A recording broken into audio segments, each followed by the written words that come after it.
안녕하세요. 만화로 보는 산문철학, 서양 중세 근대철학 12강입니다. 오늘의 주제는 헤겔입니다. 헤겔은 18세기, 19세기 거쳐서 산 독일 관념론의 대표적인 철학자입니다. 그 당시는 주류 철학이 칸트 철학이었죠. 칸트 철학은 어때요? 세상을 둘로 나눠서 봐요. 현상계와 물 자체. 물 자체는 알 수 없다. 이렇게 하죠. 칸트는. 현상계만 연구하자 이거예요. 그래서 인간은 인식 구조를 통해 어떤 인식의 틀이 있어서 현상만 알 수 있지 사물 그 자체, 물 자체, 신, 영혼은 알 수 없다. 이렇게 그 칸트가 했죠. 근데 이것을 헤겔은 칸트를 넘어서려고 했어요. 그래서 이성에 의해서 인간의 이성, 물 자체도 드러난다고 본 거예요. 이성은 전체성 속에서 이 사상 전체 이성이 이제 구현되는 걸로 봐요. 그래서 전체성 속에서 사물을 이해해야 된다. 이렇게 봤죠. 그래서 헤겔의 철학은 이거예요. 사람이 자신의 이성을 통해 스스로 깊이 이해하고 이를 절대 정신으로 완성하는 과정을 철저하게 보여준다. 그러니까 인간 이성에서 자신도 알고 그래서 나중에 절대 정신까지 도달할 수 있다 보는 거예요. 그 신의 경지까지 알 수 있다. 이렇게 얘기하죠. 그래서 한계를 짓지 않는 거예요. 이 세상 하나를 통합해서 보는 철학이죠. 그래서 헤겔 철학은 한마디로 하면 이렇죠. 현실적인 것은 이성적이고 이성적인 것은 현실적이다. 현실이 이성적인 게 이성이었대요. 현실에 구현된 거예요. 그러니까 현실이 이성적이고 또 이성적인 것은 또 현실적이 되죠. 그래서 현실과 이성의 통합을 시도해 그런 철학자였죠. 이러한 헤겔의 이성으로 모든 걸 본리했던 그 헤겔 사상을 그 시로 한번 같이 생각해 보죠. 생각하는 여신 레슬리 마몬 실코 인디안 시인입니다. 생각의 여신 자기 방에 앉아 계신다. 그리고 그분이 생각하는 모든 것은 나타난다. 그분은 자매들을 생각하셨다. 그리고 함께 그들은 우주를 창조했다.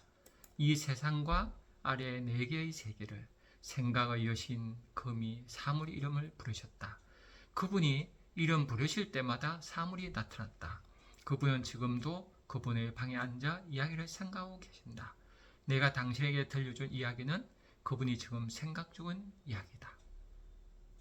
참 그죠? 뭔가 숭음해지죠. 여신이 그죠? 여신의 말씀이 이 세상을 다 이렇게 창조하는 이야기죠. 여기서 이런 인디안이 바라보는 세계하고 헤겔이 바라보는 세계는 다르죠. 헤겔은 이성이 구현됐다고 봤는데 여기서 어때요? 생각하는 여신, 그죠? 생각하는 여신이 이야기하죠. 말을 하는데 이야기하는 것이 존재를 만든다고 보는 거죠. 그러니까 우리의 이야기, 말 이것이 세상을 이제 만들어낸다고 봤고 이성적인 것이 현실에 구현된다고 본 게 헤겔이에요.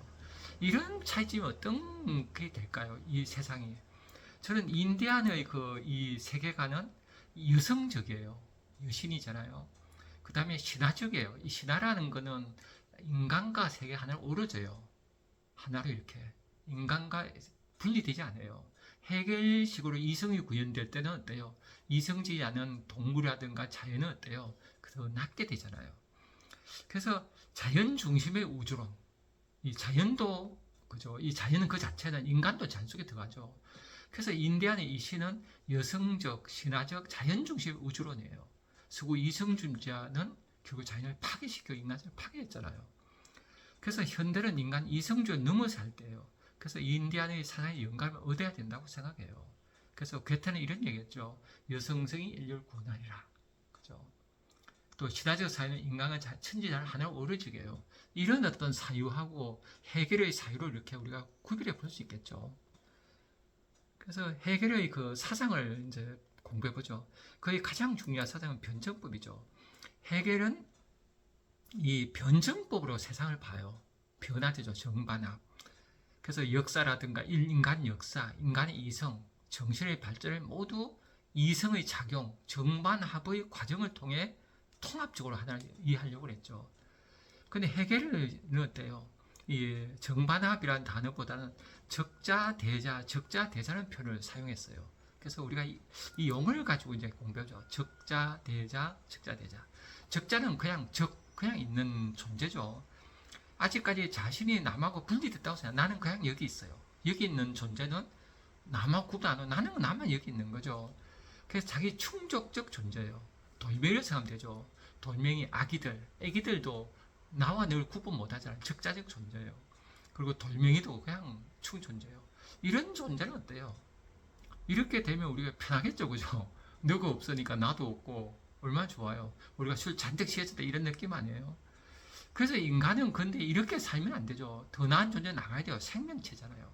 더 나아가고 우리 안에는 끊임없는 그 생명의 에너지가 있잖아요. 니처럼 말하면 힘의 의지가. 그래서 공자님이 이런 얘기했죠. 편하게 소인배는 살려고 하고 군자는 힘들게 산다 그래요.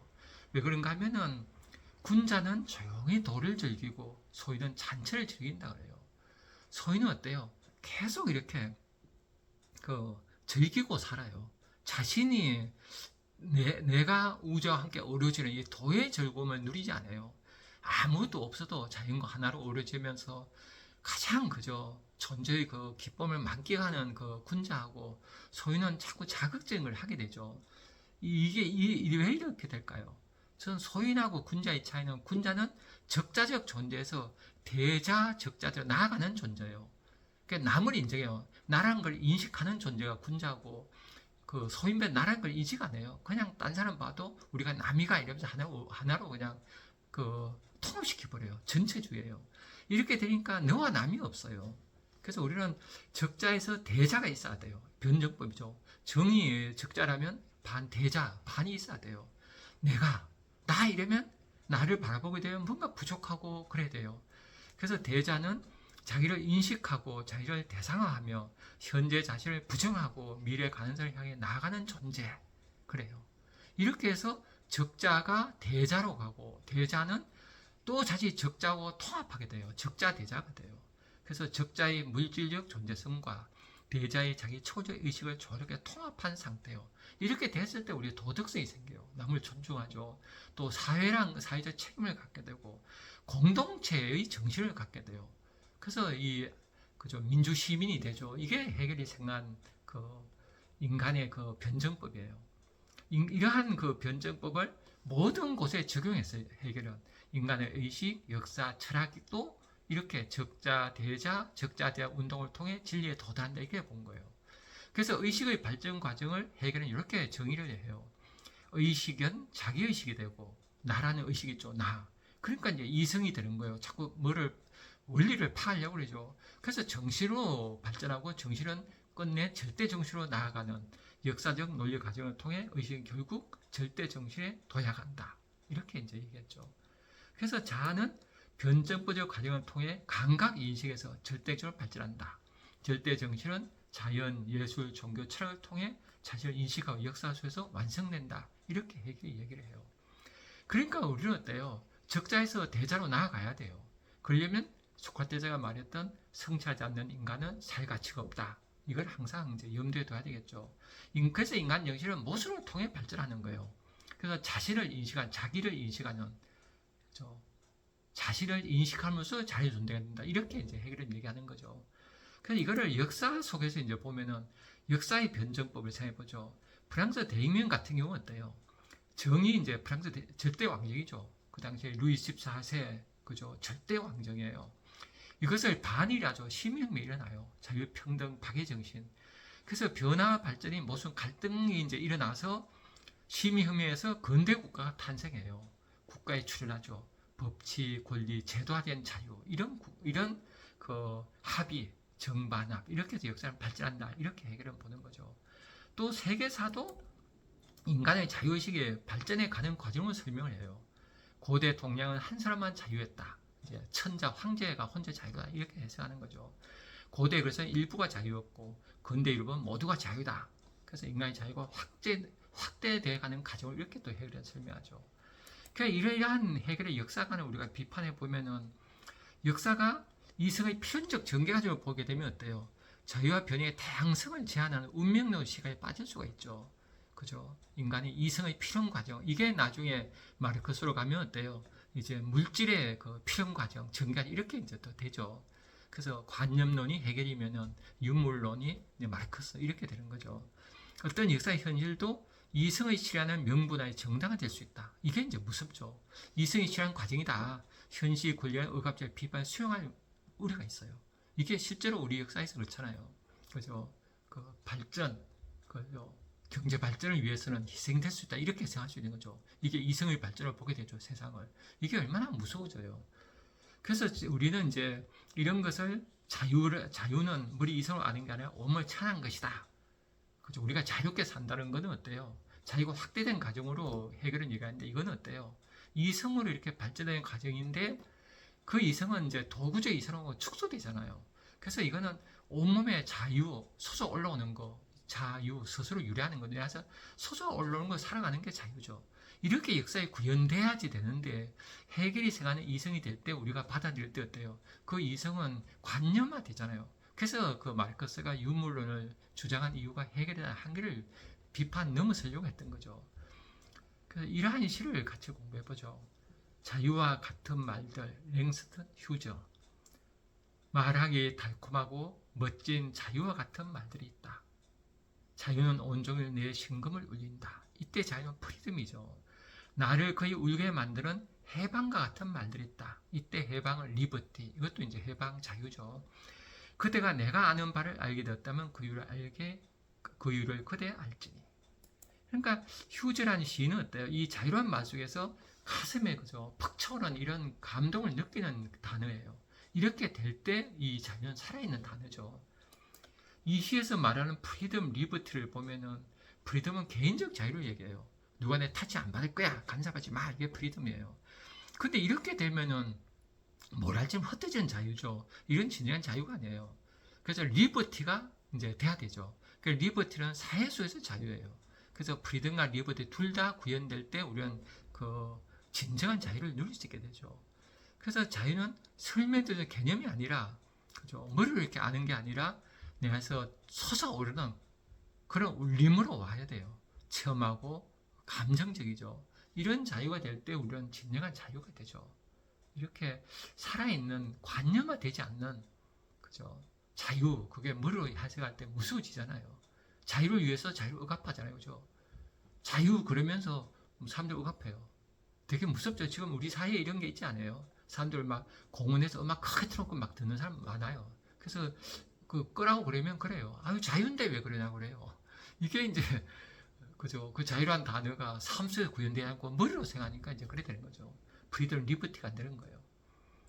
그 다음에 그 자기의식의 타자성을 보죠. 이 해결은 타자성을 굉장히 중시하죠. 적자, 대자할 때 대자는 타자성이잖아요. 내가 남 보듯이 나를 보고, 그죠? 그럴 때 남을 보고 나와 너를 함께 볼 수 있는 눈이 생기는 거죠. 이것을 주인과 노예 변적보로 이제 설명을 해요. 주인과 노예가 변적보. 어떻게 주인과 노예가 하나로 통합돼 가는가? 정반합. 근데 이걸 시를 통해서 공부해보죠. 낫 김남주. 낫 놓고 기억자도 모른다고 주인이 종을 깔보자. 종이 주인의 모가지를 베어버리더라. 바로 그 낫으로. 무시무시한 시죠. 낫 놓고 기억자도 몰라 하고 주인이 종을 깔봤어요. 왜 깔봤어요? 주인이 종을 어때요? 그 삼을 때는 왜 삼아요? 종을 인정받으려고 인정투쟁을 설명을 해요. 해결은 그죠? 인정받으려고 늘 똘마니 삼아요. 그래서 나를 인정해 그래요. 그런데 이제 깔보니까 근데 문제는 깔봤는데 이 종이 어때요? 이제는 그 어때요? 그 낫으로 그 노동의 도구, 노예의 도구에서 해방의 도구 나가요. 그래서 이제 그 왜 이렇게 노예가 이제 이렇게 그 낫으로 낫로 기어자 못나 깔봤는데 그걸 목을 베어버리는 이런 혁명적인 행동을 어떻게 할 수 있을까요? 바로 노예는 아는 거예요. 자기가 노동을 해보니까 어때요? 이제 서서히 자기가 이제 의식 깨어나요. 나중에 주인을 보는 거죠. 아, 내가 없으면 주인은 못 사는 걸 알게 돼요. 그렇잖아요, 실제로 그죠? 그러니까 주인이 이제 노예를 삼을 때는 노예한테 인정받으려고 했어요. 노예가 인정해주죠. 아, 당신에서 일합니다, 노예예요. 근데 그래서 근데 시간이 흐를수록 주인은 좀 능력이 없어져요. 뭐 밥할 줄도 모르고, 뭐, 그죠? 농사할 줄 모르죠. 근데 노예는 다 알아요. 농사 짓고 이렇게 하면서. 그래서 노예가, 내가 바로, 그죠? 주인보다 낫구나, 걸 깨달아요. 그래서 노예의 의식이 깨어나서, 그죠? 지배구조를 전복해 낫으로 베어버리게 돼요. 그게 왜 이렇게 돼요? 바로 주인은 점점 더 노예한테 의존하는데 노예는 어때요? 실질적으로 세계를 변화하는 능력을 갖추게 돼요. 농사 지면서 이 자연의 이치도 알고 우주 이치를 알게 돼요. 이래서 주인은 더 이상 노예가 아우 이 사람 대단하네 하고 인정하게 돼요. 주인은 노예를. 그리고 노예는 의식에 깨어났어요.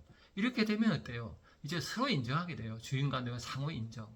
그 인정하는 것이 만들어진 게 법과 제도고 국가라 보는 거예요. 그래서 이래서 시민으로 이제 발전해 가요. 그 시민은 바로 어때요? 그 법이라든가 제도 통해서 국가를 통해서 이제 주인과 노예가 시민으로 이제 되는 상호 인정하는 이런 사회로 진전돼 간다. 이렇게 이제 해결은 보는 거예요. 그래서 여기서 우리가 생각해 볼 수는 어때요? 우리가 타인 없이 존재할 때 주인이 노예 없으면 못 살잖아요. 이러면 주인은 노예예요. 그죠? 이러면 우리가 이제 살아갈 때 남한테 의존하지 않고 사는 존재가 주인이에요. 그런데 우리는 자꾸 의존하려고 하죠. 이러면 노예예요. 의존하는 거. 이게 노예예요. 그래서 왜 이렇게 현대인들이 자꾸 의존하려고 그럴까요? 저 물질을 숭배해서 그렇다 봐요. 물질을 숭배하다 보니까 어때요? 내 힘이 약하대요. 내가는 정신이 무궁무진한데 물질을 신으로 섬기다 보니까 물질을 우상하게 되죠. 그 약하게 돼서 결국 물질을 가진 인간한테 의존하게 된다고 봐요. 그래서 우리는 물질을 숭상하지 말고 나의 이성을 믿어야 돼. 해결이 말하는 인간의 이성. 그죠? 내 안에 직관력, 내 안에 감성, 내 안에 마음, 나를 밀고 가야 되죠. 그래야 주인이 되죠. 그 해결 철학의 한계를 보면은 그 개인보다 그 전체를 중시하죠. 국가, 절대정신. 이렇게 되다 보니까 인간의 자유와 다양성이 충분히 보하지 못하는 한계성을 지니게 돼요. 근대 국가의 중심을 이제 강조하죠. 근대 국가가 질서와 권위, 인간의 절대정신에 구현되는 그런 이제 국가를 이렇게 생각하죠. 인간. 그러면 이렇게 되면 이게 잘못되면 파시즘이 정당화될 수 있어요. 이거 정당한 건 아니지만은 거죠. 이러한 그 사상은 국가주의 전제 요소가 후대에 과거되어 해석되어서 악용되어 파시즘사에 영향을 미치는 측면이 있을 수 있다. 이렇게 해석할 수 있죠. 그래서 우리가 해결을 통해서 그 세상을 변정법적 시각으로 바라볼 수 있는 시각을 우리가 획득할 수 있죠. 이게 가장 큰 해결의 그 업적이라 봐요. 그렇게 해서 우리가 더 나아갈 수 있는 그런 토대가 마련됐죠. 예, 또 다음 시간에 뵙겠습니다. 감사합니다.